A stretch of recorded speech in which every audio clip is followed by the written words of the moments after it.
Today, we become legends.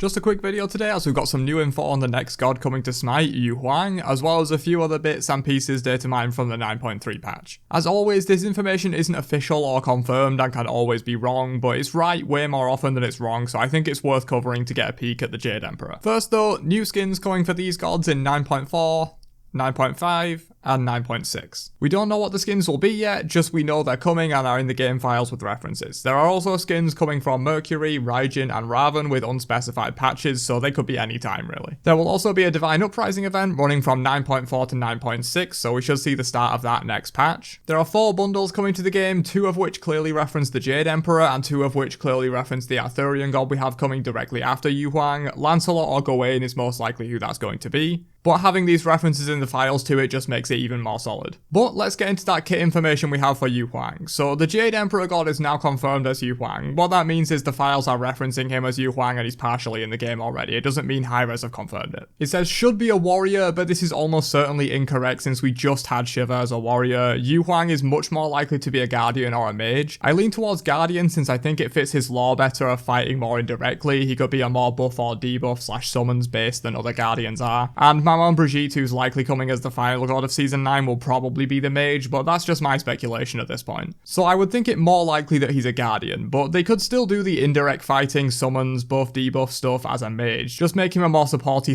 / utility based mage and I could see that happening too. He has a deployable and the deployable creates projectiles, so this to me sounds a lot like a summon, something like Vulcan's turret that maybe fires projectiles at enemies or allies or both. It could feed into a lot of the floating sword imagery that tends to be associated with the Jade Emperor, with the deployable firing magical swords everywhere or something, or the sword itself is the deployable that fires projectiles. Definitely a lot of design space to explore here with this kind of a god. He has a burn effect in a skill, and that skill might be a projectile, so this definitely could be referencing the same ability as the previous bit. It's a deployable, maybe a sword that creates projectiles of fire that apply a burn effect on hit. Due to his association with dragons, it could even be dragon fire that causes this burn effect. He has a root in a skill, he has a slow in a skill, and he has a skill that devices magical protections. Don't know if that's a typo or a weird quirk of data mining or something, but I assume they meant like reduces or divides or provides protections, buffs, I don't know. So definitely a debuff / buff of some kind I would think, which would fit in with Huang's real world lore where he bestows the high offices and fights more indirectly. But that's pretty much all we have so far. If we get any other new info on Huang or the Arthurian edition, I'll definitely be making a video on it, so why not subscribe so you don't miss my future news videos.